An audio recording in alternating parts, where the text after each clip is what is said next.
Como se planeja uma página? Por que temos que pensar na margem, a distância entre os quadros e a borda?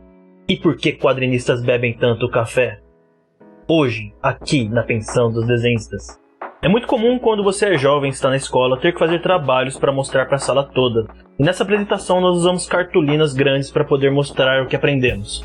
Então, nós fazemos também uma borda para poder centralizar o assunto dentro dela.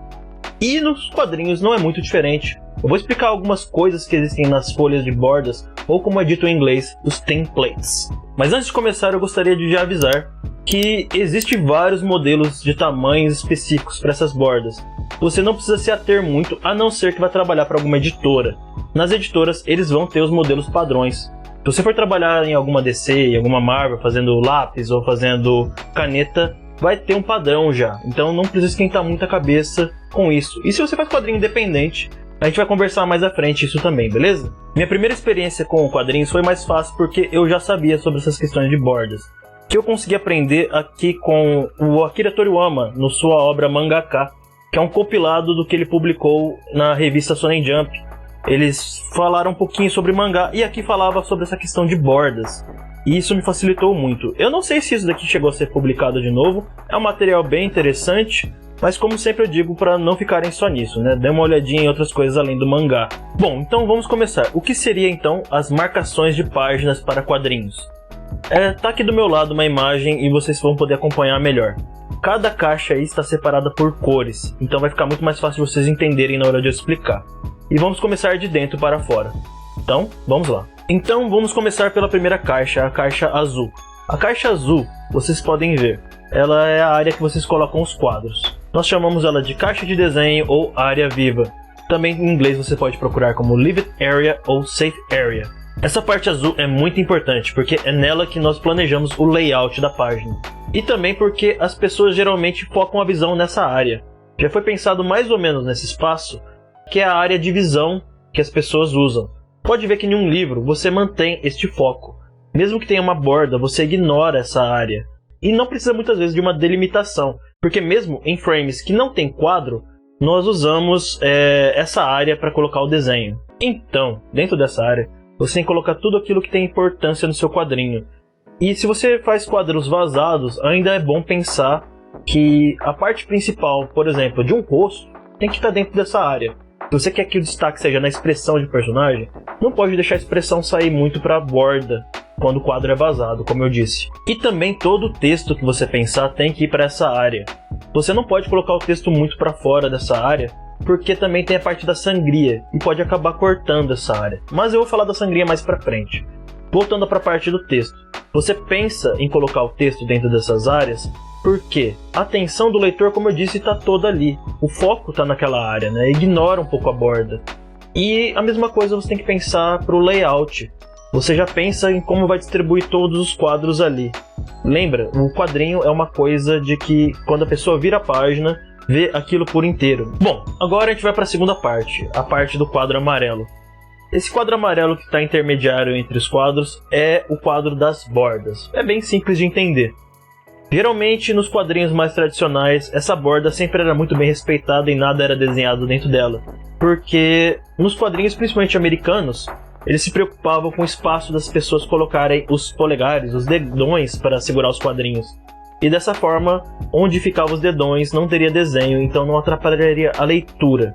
Hoje em dia eu digo para você não se preocupar muito com isso, porque temos vários exemplos como nos quadrinhos japoneses. O exemplo One Piece, que faz muito desenho vazado, faz os quadros indo para fora, coloca bastante detalhe, dá mais até movimento muitas vezes. Os quadros vazados podem ser grandes aliados nessa hora de você querer fazer movimentação ou destaque para uma cena grande. Mas lembrando, não coloque nada de muito detalhado nessa área, principalmente texto.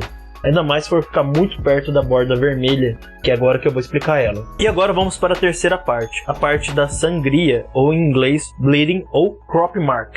Essas partes são bem interessantes, porque é nelas que você vai pensar onde vai ser cortado na hora da impressão e até mesmo na hora de você exportar seu arquivo em alguns programas próprios para o quadrinho. Então, nela você tem que pensar que ali vai ser cortado, ou seja, se você tem um quadro vazado, por exemplo, como no meu exemplo aqui agora, que é o cenário deste quadrinho, eu pensei em cortar exatamente onde fica o desenho. Pensa bem comigo. Se eu não tivesse desenhado dentro dessa área, alguma margem branca ou desenho inacabado ficaria ali à mostra. Então é importante você já pensar em preencher esse espaço para na hora que for cortado, mostrar certinho o seu quadrinho. E como vocês podem ver nesse exemplo que eu estou trazendo, tem a régua milimetrada. Vocês podem ver que ali tem, por exemplo, o número 1 está aqui, e do outro lado também tem o número 1 para você poder saber a correspondência. Isso te ajuda, principalmente no tradicional, para poder colocar uma régua ali e fazer os quadros alinhados muito mais fáceis, né? É muito mais fácil quando você quer fazer um quadro retinho, encaixar ali em vez de ficar procurando a altura certinha do lado do outro quadro. E a última coisa que pode estar marcada nesses modelos de página, que são as caixas de número das páginas. Essas caixas ficam geralmente na parte amarela ou então abaixo da parte amarela, em um espaço extra entre o amarelo e o vermelho, que serve para você saber que número de páginas você está. Principalmente para quem faz um tradicional, para manter a ordem ali, né? E então você pega essas caixinhas. Se for geralmente no meio, vai ser sempre no meio que você vai colocar o número. Mas se você quiser colocar no canto das páginas, então na página ímpar você vai colocar do lado esquerdo e na parte par você vai colocar do lado direito. Mas geralmente eu não me importo com essa área, porque mesmo quando eu fiz quadrinho no tradicional, eu escaneei e cada arquivo ficou com o nome do número da página. Então não é muito preocupante hoje em dia, já que todo mundo vai precisar escanear o seu quadrinho. Agora eu vou dar duas dicas extras que eu não vi muito vídeo falando sobre. Uma delas é como você fazer isso de forma mais rápida no tradicional. E a segunda é como você planeja sua página dupla. Tem pouquíssimos vídeos no YouTube falando sobre isso. E eu encontrei pouquíssimas pessoas comentando também em artigos ou textos. É bem difícil encontrar, então eu vou tentar mostrar aqui para vocês. A primeira dica eu tirei aqui do mangaka, do Akira Toriyama, que eu disse no começo do vídeo. A dica consiste em fazer apenas as margens que vão ficar os quadros, a área azul que eu expliquei aqui no vídeo. O que você faz? Você marca mais ou menos, como ele sugere, 1,8 centímetros de margem, e aqui você vai desenhar os quadros. Ou seja, você só vai se preocupar com essa área principal, porque o resto você já sabe mais ou menos, vai ser sempre 5 milímetros que vai cortar, então você já não vai colocar nada de muita importância nessa área, mesmo quando faz quadros vazados. E aí, como é que você faz depois que marcou esse modelo? Você pega um camaço de folhas, junta aqui com essa daqui. Isso aqui é uma dica mais pro tradicional. E você vai pegar onde cruzou as linhas com uma agulha e furar. Assim você tem várias folhas com os furinhos em cada canto. Então basta você pegar uma régua, encaixar e repassar essa linha.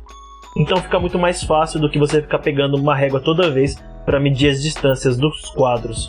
O que também pode ajudar você pegar um modelo já pronto e imprimir e usar em quadros de luzes, já que você não quer ficar fazendo marcação toda hora. Se você tem um quadro de luz, basta usar ele para fazer os quadros nas páginas novas, sem precisar ficar marcando toda vez as linhas guias. E agora a parte de páginas duplas, que como eu disse, não vi muita gente explicando sobre isso, como você monta essa página dupla e como você escaneia elas. Eu vou ter que mostrar aqui na tela, então um pouco de atenção agora.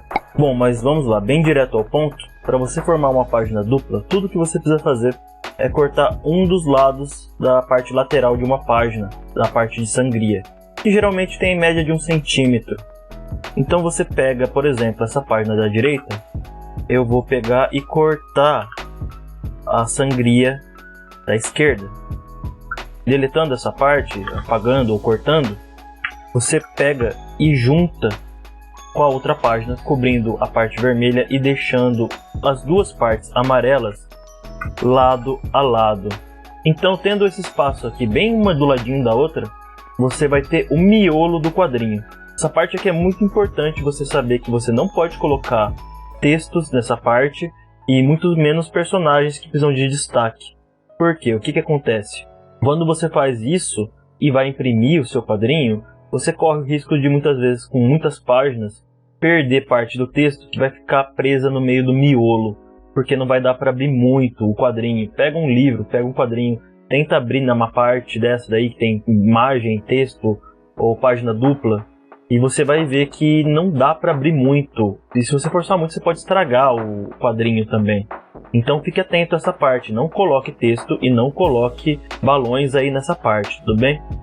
E para mostrar um pouquinho da importância de você fazer as duas páginas aqui, eu vou usar minha própria página dupla como exemplo aqui. Se você pegar a minha página dupla, você vai entender por que você junta uma parte amarela do lado da outra.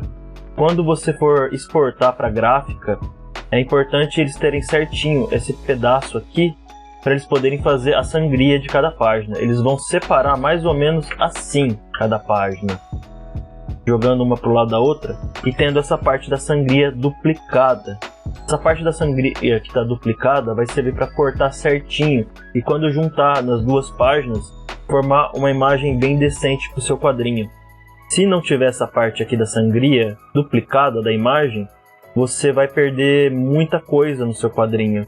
Muitas gráficas já fazem isso, mas se ela não faz ou não sabe fazer, ou então não custa nada você garantir que vai sair um trabalho assim, pega a sua página, se for no tradicional, escaneia e gera um arquivo assim com essa parte vermelha duplicada. Essa parte vermelha vai te ajudar muito, porque as páginas duplas não estão sempre feitas no mesmo papel. Se você olhar aí dentro, você vai ver que tem vários caderninhos dentro de um livro, de um quadrinho, e pega uma folha diferente da outra. Então, para juntar bem essas imagens, precisa dessa sangria.